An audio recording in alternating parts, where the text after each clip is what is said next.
There we go. So After Effects, if you haven't used it before, After Effects is a compositing program. What that means is that once we're done with our stuff inside of Cinema, we can bring that into After Effects and put it together. So in the case of the mini room, we basically just took our sequence of images, put them into a QuickTime movie, and then rendered it out. After Effects can do a whole lot more than just taking our sequences and putting them together. All the stuff that we just watched, typically what they would do is they would render out different pieces and put all those pieces together. Okay, so like in the Alma one, Alma would sometimes be on a separate layer. Basically, they render her out by herself. They render out the background as one item, and then in After Effects, they would put those two things together. Then they may adjust like the coloring on Alma. Maybe they want her reds to be a little bit more vibrant or whatever, and they can do stuff like that. Um, they also may take like live action footage and CG stuff and put those together inside of After Effects as well. So in our case in this class, we're using it very simply, but keep in mind that After Effects is a huge program. Most people actually use it for motion graphics. If you've taken the 2200 digital editing, that's what After Effects class is. Ambient occlusion. This one is going to be a little bit confusing. Um, Ambient occlusion is basically like if you think of like the creases of things, that's where ambient occlusion would come in. So, like in this thing here,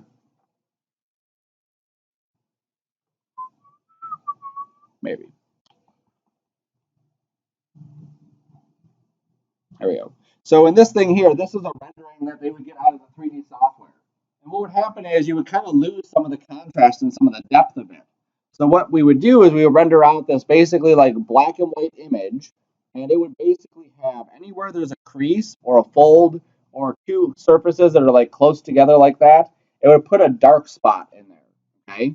And that dark spot, when put on the original image, looks like this. So if I go to this program. This is Nuke, and Nuke is basically like a 10 times better version of After Effects for compositing stuff. It has a 3D environment in it, so you can actually like spin around and stuff, which is awesome. I'm going to open up this project here, just so you can see some of the stuff. All right, so this is, that's a lower res, yes, okay. So this is a Pokeball we did for the advanced modeling class. So if you were to continue in 3D, this is our first assignment is this one. So he kind of lacks a little bit of depth in these crease areas. We're kind of like losing the edges here. It kind of like blends in a bit too much. So I rendered out an ambient occlusion, and you'll see it's a black and white image. There's some gray in here, obviously. And that image, when it's put on top of the Pokeball, you'll see that it just adds another level of depth, a bit of contrast to just certain areas. Not the whole thing, but just these areas I really want to help call out. Okay? That's what ambient occlusion is. The next one, anti-aliasing, is this stuff. When you look at the edges of any image, you're going to typically get like the stair stepping. We're dealing with pixels, and pixels are just little squares, so you're going to have something there. Aliasing is if you had a hard edge right there, like if I like super sharpened that up, and you literally saw like nothing here, and then a stair, and then a stair, and then a stair. Anti-aliasing tries to help blend that in there. It tries to help blend these things together. That's why the edge of this, even though this is like a red area, is actually kind of soft. And if I adjust this, you can really see how some of these pixels are kind of popping into screen because it's trying to help blend the edges so it doesn't look really crisp or really spotty. Okay, so it's important for us that as we render our stuff out, we keep that in mind. Typically in Cinema or Maya or any of these programs, there's specific anti-aliasing settings that help go through and clean up those edges. So if you see that any of your edges like really like choppy, that means your anti-aliasing is not turned up high enough and you need to turn it up higher. Axis we've talked about, that's simply just the this thing here, like which axis. Are we working on the y-axis, the x-axis, or the z-axis? Backface culling is a way for us to see or select stuff that's on the back. So when I go here and I'm grabbing faces, okay, so I go into this and I marquee, maybe a marquee, and I marquee this stuff here. Because I have it set to only select visible elements, it's not showing me the back face. It's not selecting the back face. So for this purpose, that's how you can look at it. We could also display stuff so that it only shows the front of it. So if I look at the lines of this, or if I look at the, there it is, back. So I look at the lines, there we go. You'll see that it doesn't show like the back face of this. It's only showing the edges that are facing the camera, the edges that are facing directly at me. It doesn't show the ones that are facing away from me. If I go to my options and I turn off back face culling, now I can see all the edges. And sometimes it's very difficult to see like what's actually going on. I don't know what's happening with this. There's too many edges, too many things going on. So box modeling is what we've already done. So I modeled the couch, I modeled the bed, we modeled the chair. We started off with basically like a cube, and we started extruding and tweaking from there, and then eventually we smoothed it out. Okay, so that's all box modeling is just starting off with a very basic shape and then building on it. If I'm building a person, I wouldn't want to start with something like this. Something like this and try to deform this into a person or move the points into a person. Start off with a cube, get the basic shapes, and then you start extruding and all that. Bump mapping, I showed that too. That's where you just add a texture to the bump. It makes it feel like it has a little bit more depth than just like a smoothed out surface. Now, Cinema 4D is the software. CMYK is simply the color mode. Depending on where you end up with your stuff, you may work in one mode or the other. Right now, we're working on something digital, something on the screen, so we're always going to be dealing with RGB. If we were going to print this, we would convert it to a CMYK image and print it, and then that way our color is a little bit more accurate. Direct illumination. We'll get into that one. I guess I can show that now. Delete this thing.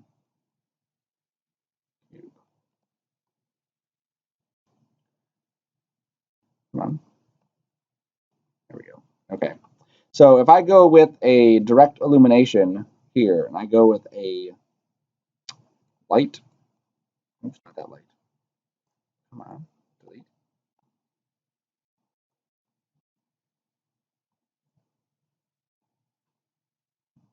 It's delayed. Light, create, light, spotlight. There we go. All right. So if we go in here and I render this out, this is direct illumination. My light's here, it shines on the wall, and that's all we get. We don't get what we would have in the real world, which is bounced light, right? So if this was an actual light in a box, we shined a light on one wall, the light should bounce around the room and kind of light up the rest of it. Inside of our render settings in Cinema, these are our default ones that we've been playing with. But if we go to Effect, there's a whole bunch of other options here that we can specify. One of them is Global Illumination, which calculates bounced light. So now, if I have my stuff set up right, come on.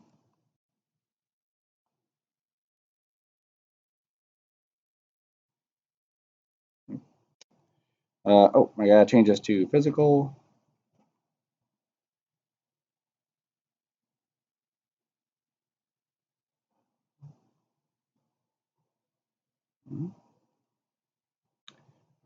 Let me give this a material. Let me rotate this a little bit. Sometimes it's just the light's just too small to even see any kind of bounce. So let's take our angle up. There we go. Okay. So once I up the light in there, now you can see that the light is actually hitting the corner and it's kind of bouncing around the room some. Okay. So that's what indirect illumination is. Now you can see there was a huge difference when I hit Control R before or Shift R. It basically just like popped up before, but now that I have this on, it's taking a lot longer. Anytime you add any special features like this, it's going to take longer, but the benefits are you're getting this extra bit of realism to it. Okay, so just something to be aware of. So that's indirect illumination when we do that thing. Displacement, we'll cover that when we do our assignment. Edge loops. Oops. Light, go away. So an edge loop is basically the way that the edges are flowing around the surface. When we're using the knife tool and I come over here to loop, what it does is it creates a loop of an edge all the way around. Anytime we deal with polygons or shapes inside Cinema or any 3D program, we want to make sure there's a continuity that goes around it, okay? If I go here and I click, you'll see that it creates a loop that goes all the way around. I'm going to darken this color just so we can see it better. There we go. So we can see this loop that goes all the way around. Now, if I'm in the knife tool, I could go to, let's say, line, and I could click and draw my own points on here. But what happens is we're left with this triangle. And triangles are okay in some spots, but really we want to avoid them at all costs. And the reason for that is if I try to take this and let's say smooth it out, you'll see how we get this like weird pinch in this area, okay? If I undo that, I go back to my knife tool, I do a loop, and I put that there, and then I do my smooth, you'll see how we get this nice smooth out shape, okay? Also, if we try to go between softwares, sometimes it doesn't like triangles at all and it won't let you. So if I'm going from Cinema into ZBrush, ZBrush may say, nope, sorry, you have to go back and delete all your triangles or make everything quads, okay? So your goal whenever you model something using box modeling or anything is to have quads all over the place, have surfaces with 4 sides. So if you look at these edges, there's 4 edges that make up each one of these faces. And that's the goal. Even when you do like something complex like a person or a car or anything like that, your goal is to have quads. Yeah. Extruding, we know fall off is just the softening of something. So if we have a light in our scene,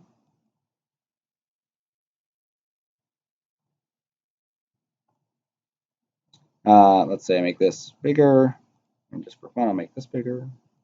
Perfect. There we go. Okay, so the light itself, if I were to just render this, okay, and then I take this fall off on the light, what it's going to do is it's going to take the intensity of the light and it's going to gradually just drop it off, okay? So in this case, it's going to drop off the intensity of the light. Now, in order to see this, I'm going to rotate it and scoot it over. Why aren't you updating? There you go.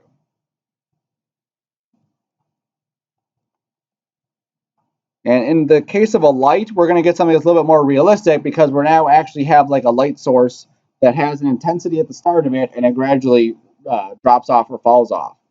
Now that's what it means in the light. So if you look at the light's settings over here, it says fall off, and that's what that means. When we're doing something like let me grab a sphere.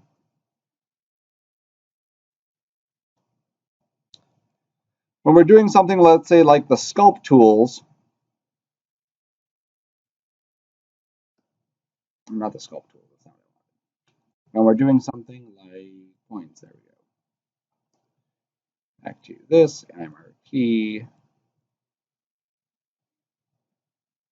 There we go. There's a thing called a soft selection, and if I enable this, what it's going to do is give me a fall off. So anytime you hear the word fall off, it simply just means a softening. So with our light, it's going to soften the light's intensity as it goes on. With a soft select, it's going to soften the selection that we have here. Okay. So as I move this one point, you'll see that it actually like softly moves the rest of the points there too. And as I adjust the radius, that's going to adjust how big that fall off is. So you'll see only a small area is getting affected now. As I make this bigger, now a bigger area is going to get affected. Okay. So regardless of the tool you're using, if you see fall off, that's what it's going to mean. It's just that softening of the tool itself. For now, we'll get into later global illumination we just talked about with indirect illumination. HDRI we'll talk about later too. HSV, I've shown this before. When you choose your color, this is the default HSV slider. Okay, and like I said, it's my favorite. You just pick like the color range you want, then you can pick the saturation, and then you can pick the value. Much better than RGB. Much better. IES lights we'll talk about later too. The index of refraction. I'll just show that real quick. Okay, so this is a solid object right now. If I go to my transparency and I kick that on and I render this, my light's not pointing at it, so I'm not getting anything over there. that side.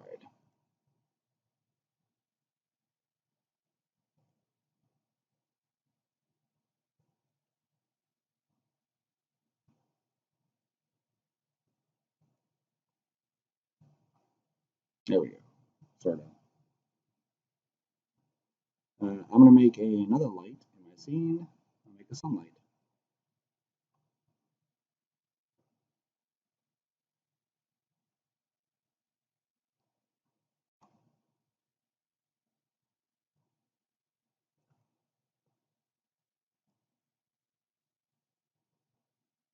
All right, so this thing is transparent. Maybe I turned it up too much. Yes, okay.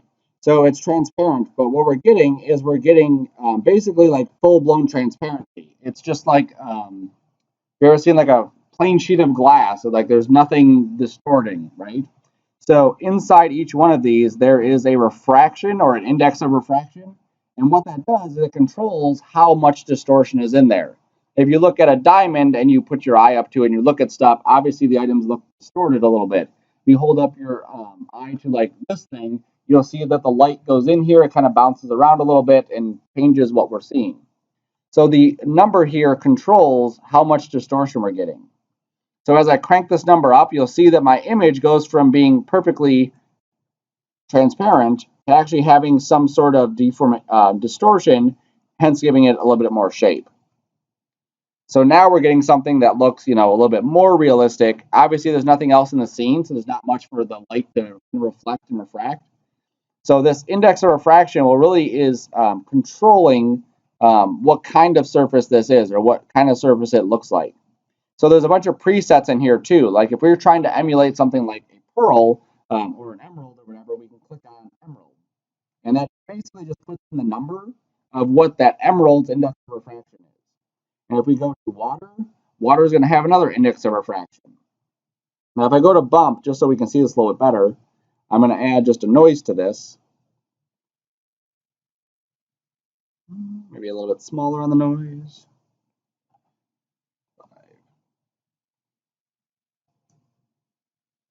Not much.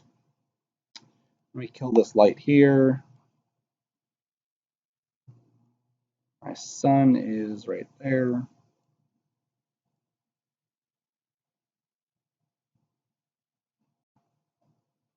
Fade lights.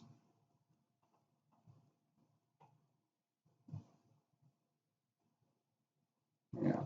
Without anything else in our scene, we're really not seeing a whole lot of that. It's a little bit better from that angle. I'll just put a cube behind it. Maybe we'll see some distortion there.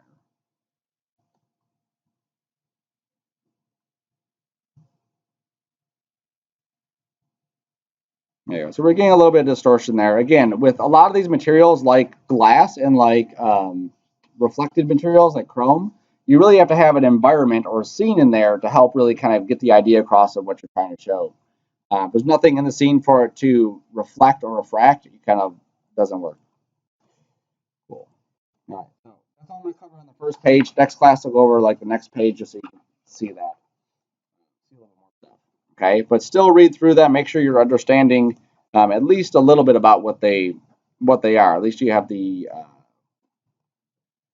idea about what they are. All right. So we're going to start our new project. I'm going to go to my folder. And just a quick way to basically like rebuild all your folders. If you were just to copy this original folder you have and then just rename and delete the stuff, sometimes that's easier to even do than trying to like build everything else. So I'm just going to call this Sarcona title. And then just go through each of the folders and just delete anything that's inside it.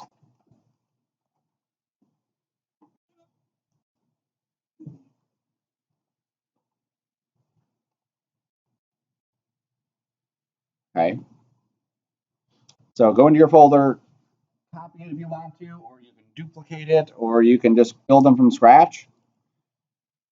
But make sure you have your final, your reference, your renders, your scenes, and your textures folder.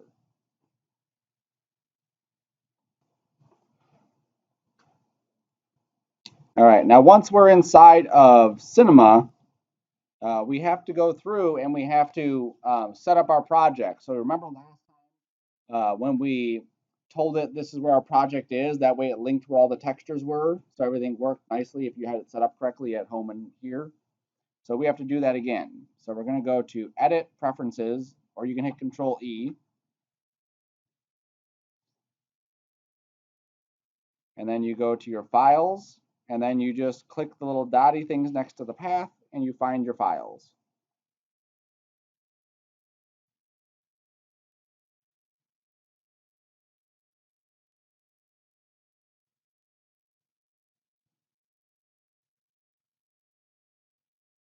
Okay, so you went to the preferences, you went to files here, and you're just putting in your path to where your files are located. Remember too, you're going right to that main folder, so don't go inside the folder. You want to go to whatever your last name's title. Okay, remember you can also turn on your autosave if you need autosave on, if you are constantly like forgetting to save stuff. You can do that. Anything else I need? It's always good to poke around in here too, because you'll find there's a lot of like neat stuff inside here that maybe you didn't know about. Like in Maya, there's actually a preference for the amount of undos. Like the default is 200, but you can actually set it to infinite in Maya. This one doesn't have that. All right, so then I can close it. All right. So what we're going to be doing is we're building a title sequence. So in this case, we're not going to be building the text from like a cube. We're not going to start off with like this and then try to build like our lettering. That would be crazy. But what we are going to do is under the create, under the spline, there is a text area here. So if you find the text under create spline, it'll create the word text on your screen. Now, what's cool about this is that it's going to create a spline which is essentially curved. So if you think of like Illustrator, in Illustrator you draw paths out. You could actually export those paths and bring them into Cinema if you're more comfortable working inside of Cinema or inside of Illustrator to draw your stuff out. Or if you had something that wasn't just a font, like in Illustrator you may want something fancier than just your font typed out. You may have a signature, you may have something, whatever. Okay, and this works for anything. So if you drew any path in Illustrator, you could bring it in. So what I need to do is I need to take this text and I actually need to give it some sort of surface. If I render this now, nothing shows up because there's nothing actually there. It's literally just like a path. It's just like an invisible object. So under the little squishy ball here, if you hold that down, you'll see there's one that says extrude. So I'm just going to click on the extrude. Okay. Now that creates an extrude node up here, but there's nothing connected to it yet. It doesn't know what we want to extrude. So the way we tell Cinema extrude this item is we just drag it on top of it. Okay, so just drag your text on top of it. What should happen is it should put it inside it, giving you like 3D text. Okay, and now if we were to hit render, we would see the text is actually rendered out. We clicked on this little squishy ball, we went to extrude, and then we just drug the text inside there. Okay. Now, another thing that's kind of neat about this is that if we wanted to take that off, we can just take the text and pull it out, and now it's out of there. If we want it back on, we drop it back on. Now, we could also click this little checkbox. There's a couple things over here on the right side. You have this checkbox here, check mark. If you click the check mark on and off, it'll basically just like disable that feature. So it's disabling my extrude and now it's re-enabling it. Okay. This is more of a speed thing. So sometimes you may have one thing that's extruded, but then you may have it copied a trillion times. And just to speed up your system, you don't want to do that. Okay. So you can disable these things. You can also disable the text. In this case, it doesn't really make sense to do that. You also have these dots here. So there's dots on top and dots on the bottom. The dots on top mean do not show in my scene. So if I double click the dot on the top, it goes to red and it's not seen inside my scene. However, if I render though, it does render. That's what the bottom dot is for. So I can double click the bottom one and now it won't render. Okay. Now there are some times where you want to not render something or not display something. If you're dealing with a huge scene, you may focus on this one glass on your table and not need to worry about all the other stuff that's going on. So you can basically turn off all the other stuff and just focus on that one glass. All right. So the extrude has a bunch of options. So if you click on the extrude, we can come down here to the options. And one thing I want to set on here is caps. When we dealt with a room, beveling was like a huge thing that made everything look really nice. Okay. We can't bevel this, but we can go to the caps and we can put on a fillet. So if I say fillet cap and I adjust my radius so it's a bit smaller, like 1, I adjust my steps so they're a bit higher, I'll get a nice little fillet cap. Okay. Now that's for the start. There's also one for the end. So I would also do a fillet cap for the end also. So I'd say fillet cap for the end. And I try to emulate pretty close to the same settings. Okay.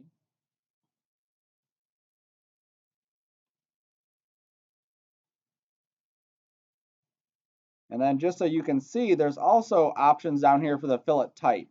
So right now it's doing a convex, which means it's going to like round outward, just like a bevel would that we've used before. If we change this to concave, it'll actually like dip inward. So you could change that depending on what you're trying to accomplish. In this case, we want to keep it concave or convex because we want it to be just rounded like it was. Update. Come on. I clicked the wrong one. There we go. But again, you can. This is something you could actually play with if you needed to get different results. Okay, you can see like, oh, this is kind of cool how this one is stepped. That's really neat. Or it's engraved. Now it's like dipped in. They have a lot of very cool options for this. Here's linear, where it just goes at an angle. So we're going to keep it at convex. Okay, just because we want to have a little bit of shine along the edges. Okay, and you can definitely see that this text looks a lot better than it did a second ago when it was just really blocky and kind of ugly.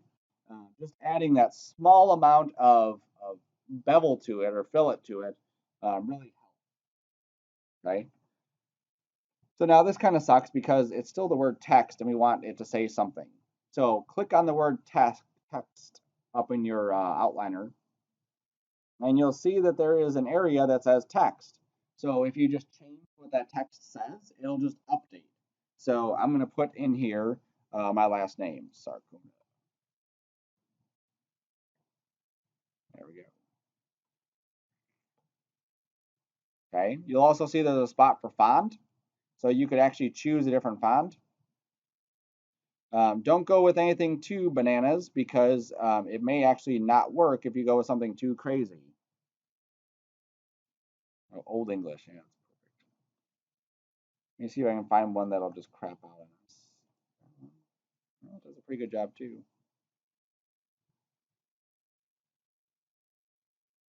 Yep, nope. Cinema is playing nicely today. So all the fonts that I've chosen that I thought it would probably like have an issue with, it's actually done a really good job of not having an issue with it. So the idea here is we want to find something that looks chunky. If you go with something too thin, it'll be very difficult to read when we have a camera in our scene and we have other stuff going on. You can change it to bold if there's a bold option. Mine does not have a bold option, so I have to find something that does. Oh, I'll do this for Chris. I'll put Comic Sans in there. If you don't know, Chris hates Comic Sans for some reason. I don't know what it is. That's perfect. That's awesome. Broadway. Cool.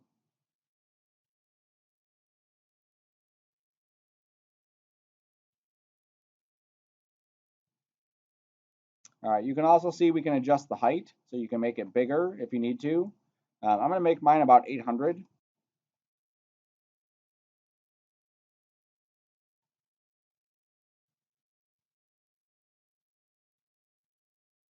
You can also adjust things like kerning if you need to. In this case, maybe I'll just scoot it back a little bit.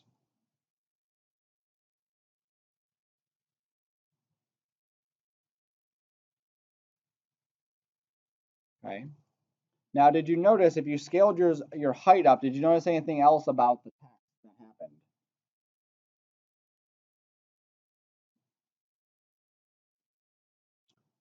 Anyone notice anything about the text?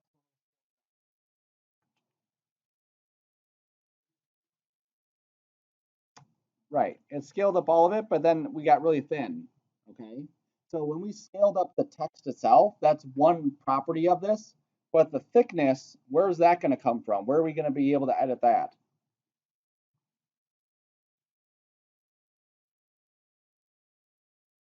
Any guess? We have the text here that's controlling the height of all those letters, but where does the thickness get controlled? The extrude, right.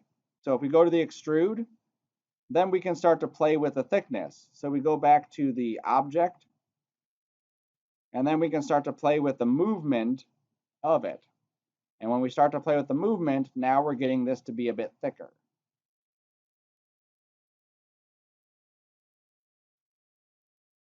And then we can also go back to the caps and maybe make those radiuses a bit bigger. So as you start adjusting one thing, the point is that I want you to see that other things can be affected by that. So we have to be aware of where to tweak all these things. That's like way too much. Right, there.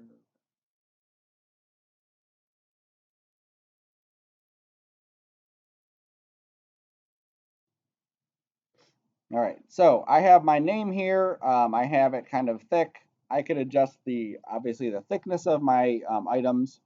Sometimes you do have to come into these other options and start playing with some of these other options depending on your font that you've chosen or the text or the curves or any of that other stuff. Um, just to give you an example, like here's my hull inwards. So sometimes it'll actually come in like this, and then you have to uncheck the box because it needs to go the other way.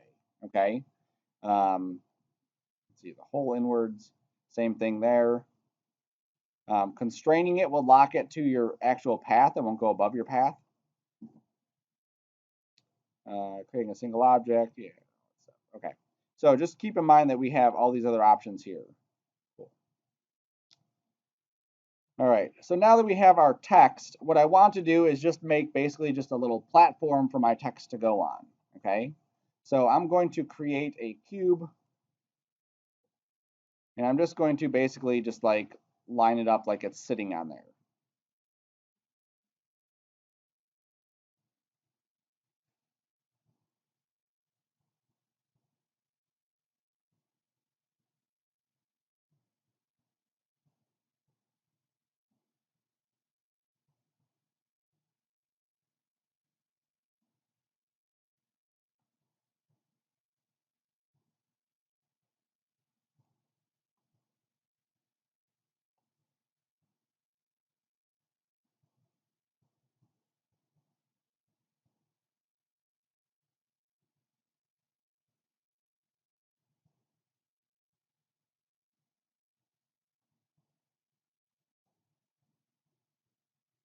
Remember, you can use your other views too if you need to line this up better. I want to get it so it's just resting right on the bottom.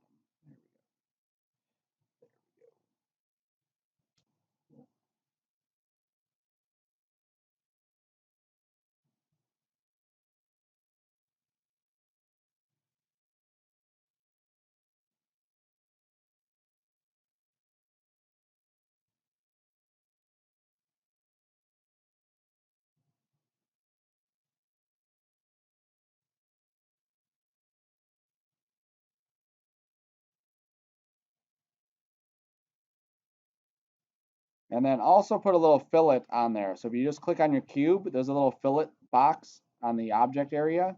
And you can just check the box and add a little bit of a fillet just so we have, again, just a little bevel around there. The more things you can do that are just automatic, the better than having to go through and make it an object and then add a bevel to each one of those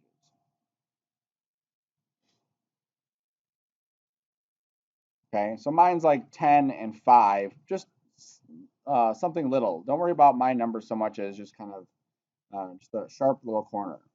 Now the goal with this is that so far everything is still editable. So if I need to go back and edit that bevel, I can. If I need to go back and edit my text, I can. If I have a typo, I can do that. If my name changed, I can do all of that. Okay. So now I want to add in a light to my scene. So I'm going to go to create and I'm going to add a light and a target light. Is that what I want? Hold on. Yes, I want a target light. No, in this case, sorry. I think I'm just going to stick with a regular spotlight. There we go. Okay, so I'm just making a regular spotlight, making it maybe a little bit big.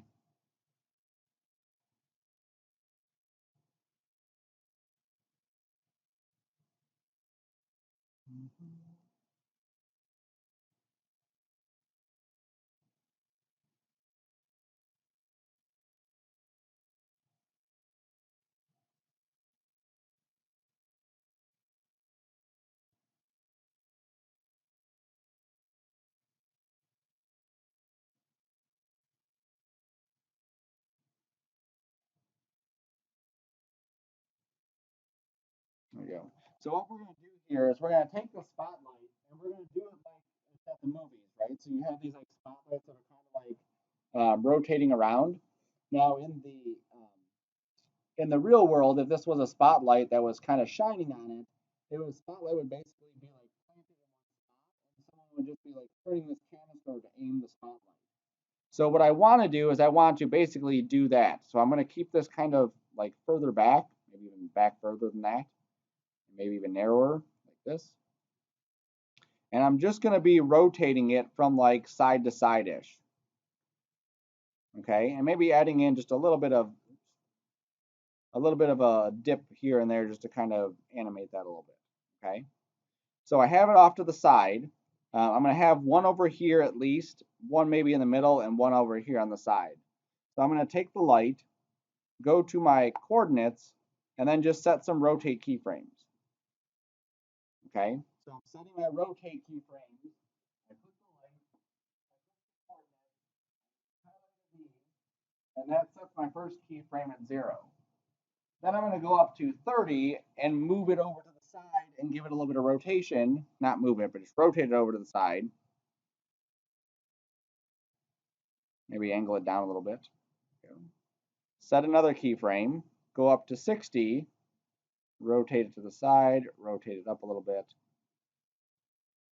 Go up to 90 and do the same thing. Just kind of moving it around just to give it some variation. Okay, so now that we have this light on here, then we can go through and duplicate the light. So don't be afraid to change things later, modify them, whatever. This assignment, this is kind of like our together one. You're going to basically, after we're done with this, you're going to make another one, and then we'll add some other stuff to it, okay? So I want to duplicate this. So does anyone remember the duplicating keyframe? Like if I just want to make a copy of this one,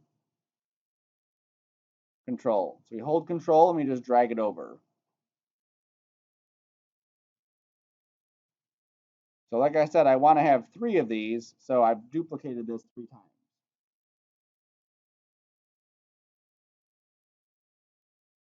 Okay. Now make sure you click the correct arrow. If you drag in the blue, it's going to drag it towards the object. We just want to scoot it over to the side. Okay. Now when we hit play, we're going to get a very boring animation. Okay, because all 3 of them are the same exact amount in the same direction. So what we want to do is maybe change it up a little bit. So there's a couple different things that we can do. One of them that we can do are the keyframes really easy to move. So there's little blue dots right here in our timeline. When we click on one of our lights, it selects the object with the keyframes. We can just grab the keyframes and just kind of like scatter them around. Just kind of like move them into a different spot. Let's see. And what that's going to do is it's going to just kind of like offset the animation for that light. So now I have one light that's kind of doing its own thing.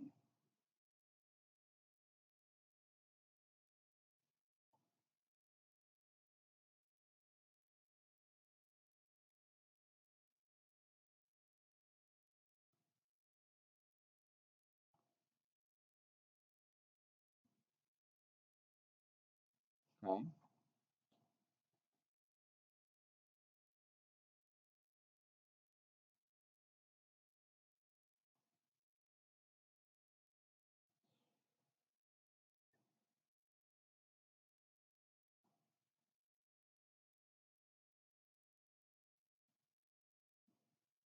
Now the other thing that we can do is we can take our other light. Okay, so we've offset the keyframes of one of the lights. Let's say that I wanted this light on the far end different, easy, maybe an easier way to maybe offset it. Okay, so if I click on light number one or whichever one, and I group it, which is Alt G, it puts it into this own group. Okay, so what it's doing now is my light is inside of a group. And so what I want to do is the light is moving, let's just say right and then left, or to you, left and then right. If I negative scale it, it'll move opposite. Okay, so if I take the null and I go to the X and I put a -1, it flips it around. So now when I hit play, you'll see that he's now going in the opposite direction because it basically takes him and just literally flips him so he goes the other way. So I'll show that again real quick so you can see it. I grab my light, I hit Alt G, I went to the negative or to the X scale because that's this direction, and I just typed in -1.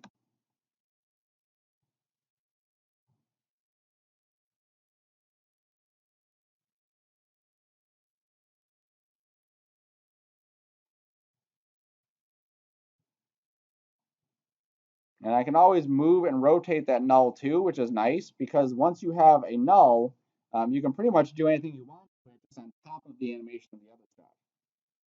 So if you need to realign it, you need to tweak it, whatever it is.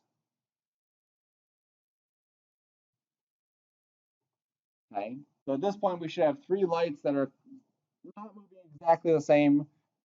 There's some that are obviously going to move similarly. You could also go through and maybe reset some of the keyframes.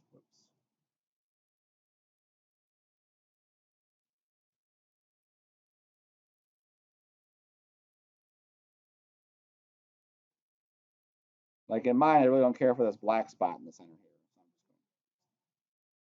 here. For duplicating, Alt G. Yeah.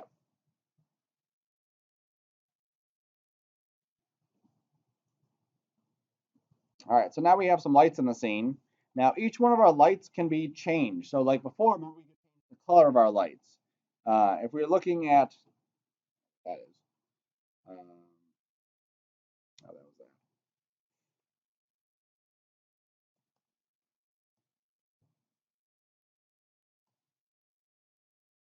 We're looking at different kinds of spotlights like this, you can see that each one of these kind of have like their own color.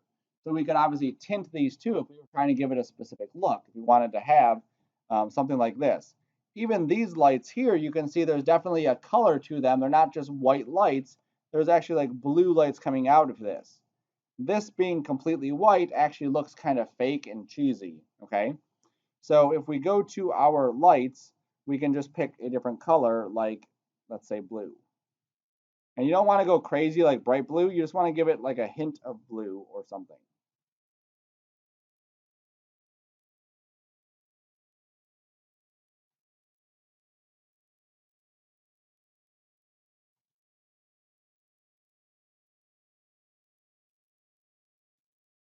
And you can even mix in a different color there if you don't want to keep them all the same. I don't think I want to have blue for all of mine.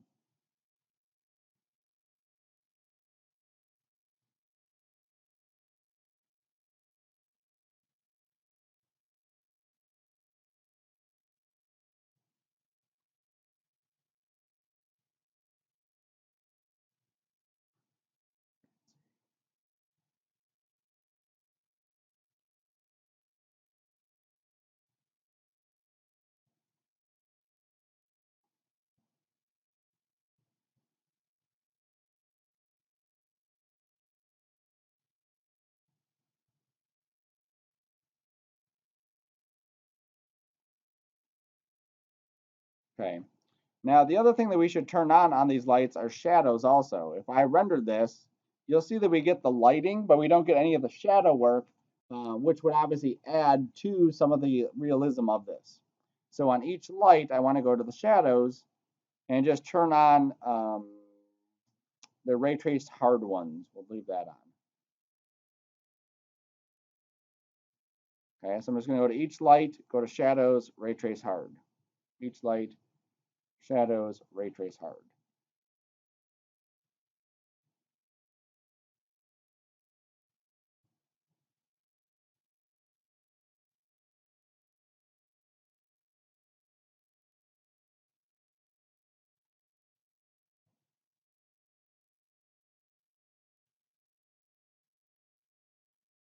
And now when I render this, I'll actually get some pretty nice looking lights. Now you can play with things like the density, right? So I could take the density of my light or my shadow and I could knock that down. So I could make it like 50% and it wouldn't be as dark. We have to consider though that each of our lights has a specific, I don't know, I guess hardness or specific look to them already. So if our spotlight is really harsh edged, like if I go to general or details and I take the inner angle all the way up to the same as the outer angle, you can see how hard this edge is. Typically a hard edge like this is going to also give you a hard edge shadow. Not fully always, but typically it will. Okay. And then the softer your light is, it's bigger. Yeah, that's good. So the bigger your light is and the softer it is, typically the softer your shadows will be too. So you always have to play around with it to get it so it looks correct. All right, so that's good enough for now. Okay. So now we need a material on our name and a material on this platform. Here we can give just a basic plasticky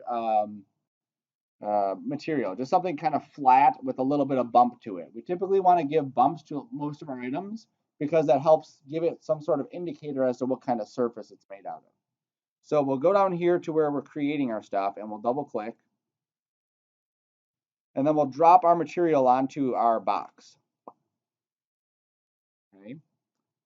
And then we can simply give it, double click this so we can see it. There we go. We'll just give it a base color.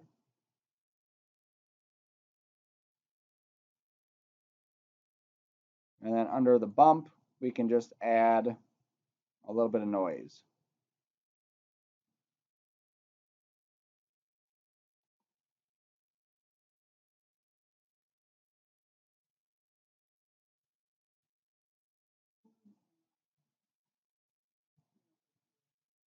So what I'm doing now is just playing with the size of that noise.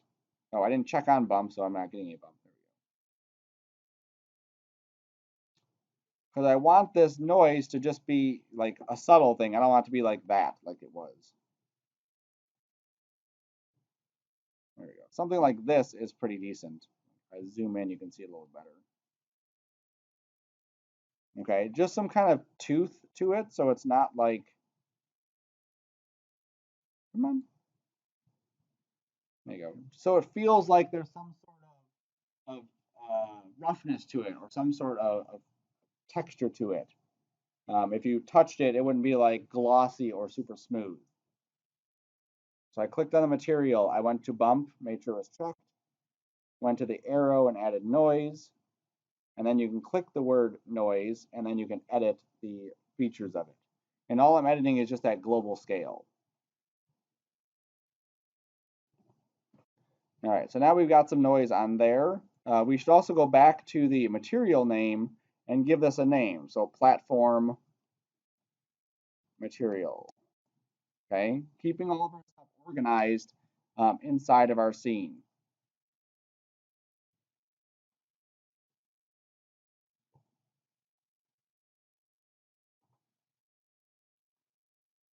All right, so I'm gonna make another material for my word. So I grab my material that I just created, I drag it onto the word.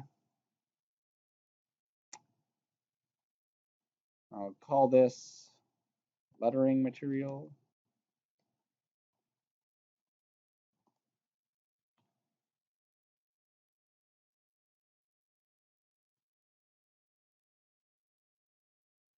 And for this one, just watch me do it. I already have the texture on my station. you'll grab your texture later. So that's no big deal because you know how to do this already. You click on the thing, and then we're going to grab a texture. So I have inside of my folder there.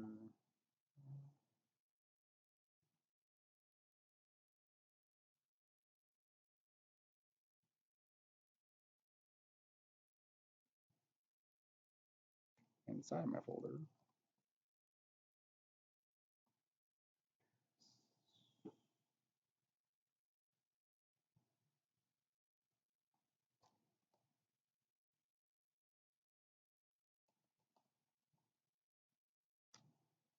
Lied.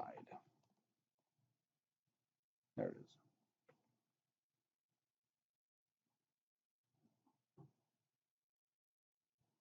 So that one looks kind of cool. These are just different metals that I grabbed from CG Textures. That's the window I just closed.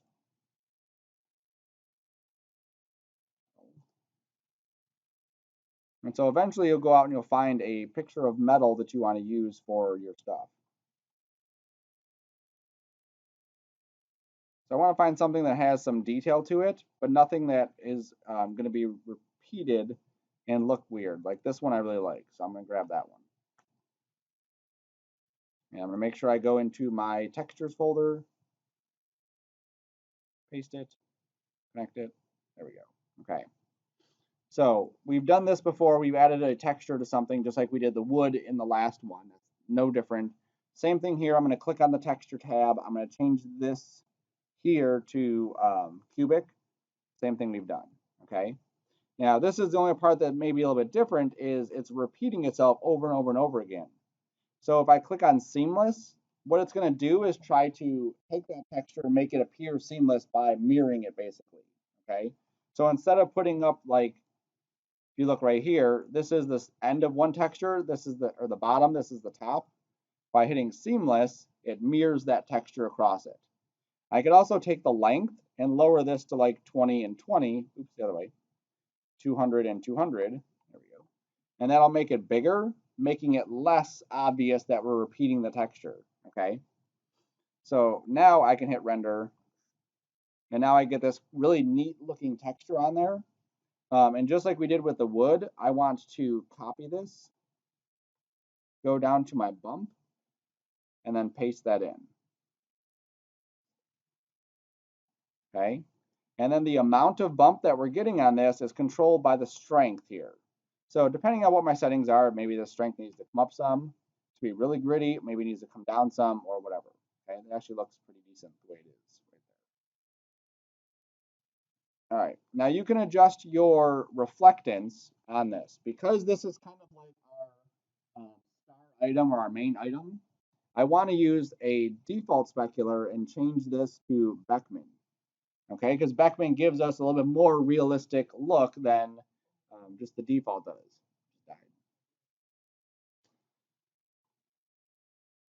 Okay, so now we're going to get just better reflections just by going to the reflectance, changing this to default, and then changing that to Beckman. Okay, we could also take this color. You'll see that our reflection is basically just like a white color. One thing about metals is metals typically reflect a color in them, like chrome reflects color into it. It's not just like all white. So if I go to my color here, I can go to the texture and I can paste that same picture inside there. And what it does is just give me a little bit more realistic look. I could again play with the roughness, maybe make this a little brighter, maybe take the strength up some. There we go. So what I'm getting here now is some flex. That's maybe a little bit too flecky. There we go. Okay, a little bit of reflection, a little bit of roughness, a little bit less specular strength. And now I'm starting to get something that looks pretty much like a nice little title sequence. Looks like it's popping out pretty good. Okay. So you can add the metal in afterwards. The next part I want to set up is the animation for this. Okay. So this kind of animation, we have basically our text on a platform. So our camera animation has to be pretty good as far as like what we have set up. We could like zoom in, but that's going to look kind of weird having this like floating platform and then having that there. So what I'm going to do is start off here And I'm going to start off kind of close to the letters like this. And I'm going to back up like that. And then kind of come around and then center our stuff. Okay, so that's going to be the goal of the camera work. So under create cameras, I'm going to make a new camera. Okay, so we made a new camera. Now remember how we click on the camera to view inside the camera? How do I make sure I'm seeing inside the camera and not just like looking at it like I am right now? Yep, this little black box. So once we click on that, now we're actually inside the camera looking through it. Now if I go to my focal length, remember this will allow me to make things look a little bit more distorted. So this focal length at 10, come on, sometimes my viewport doesn't update. At 10, maybe a little bit too much. That's a bit too much. Maybe I'll set this to 15, maybe 20. There you go, 20 looks good. Okay.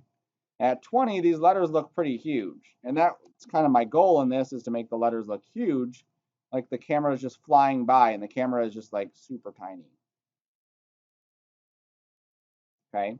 So I have my camera selected. I'm at the start of this. I'm going to go to my coordinates and just highlight all my position and rotation things. Make sure that keyframe's at that. Now I can go up to frame 90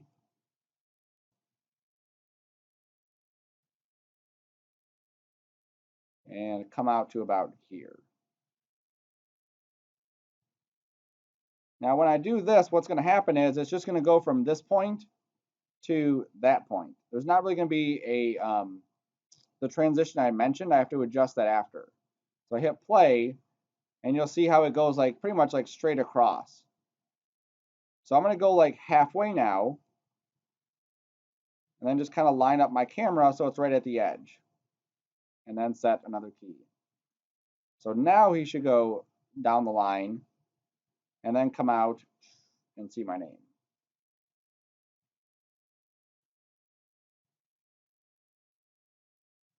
Okay. And then obviously I need to adjust things. So everything that we've done so far, like I said, has been editable. Things we can go back and tweak and modify. That's how you want to work. So when I get to the end of this, obviously I don't want my end shot to look like that because it looks like the SRCON and then maybe an A. Okay. So you always want to have a way to edit all your stuff. So I'm going to go off my camera. Where's my lights? There it is. And I just want to tweak the last frame of all of these lights just to make sure that when they end up, they're ending up on my name. Okay, and then maybe this orange one here. Yep, will end up there. Good. All right, so now I can jump back into the camera, hit Control R, and now that's my last frame. Now that isn't even a good last frame. Let me just scoot this over some.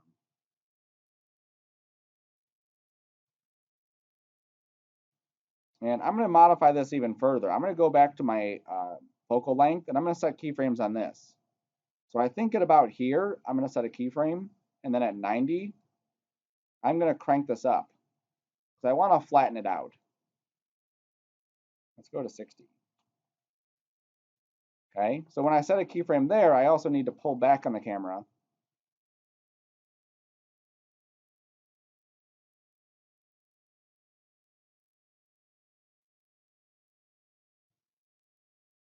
And then scoot it over some, pull back, or lift it up.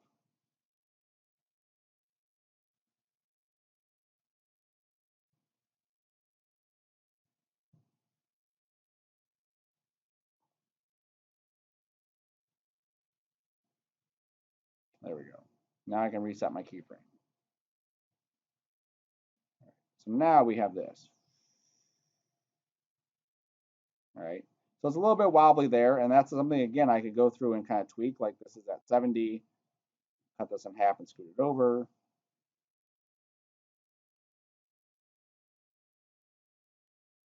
There we go.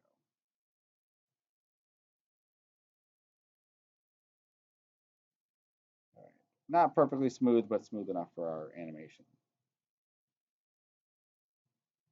Okay, and I also don't like how the lights are kind of bunched up right there at the end, and then they all kind of disperse. Like I definitely want to change some of the lights here. Like maybe that goes there and this goes here. Nope, maybe I just click the light and I just move it where I want it to go.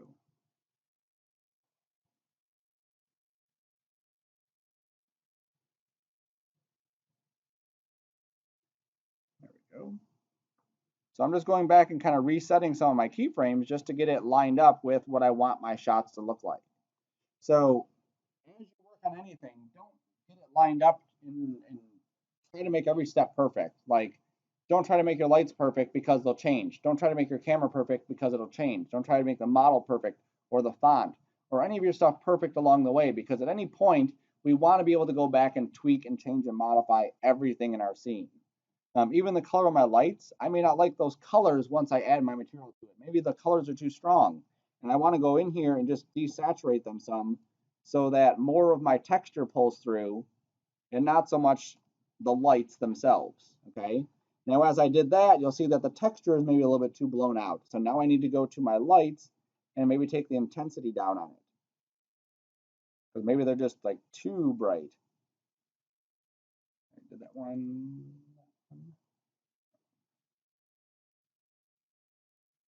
Yeah, maybe it's still a little too bright. Maybe I need to adjust my lettering and take the specular strength down. There we go. So now we can actually see it. Okay. So these are all things that I want you to keep in mind as you work on this. Okay. So what we're going to do is you can finish the one up you have if you want to, finish it up to this point at least. But you're going to start a brand new one and do these steps again. So that this way you're enforcing what we've just learned. You're making sure that you can do them without needing like the step by step by step by step by step stuff. And then you're also staying organized. So each one of my lights should also be kind of named left light. Whoops. Center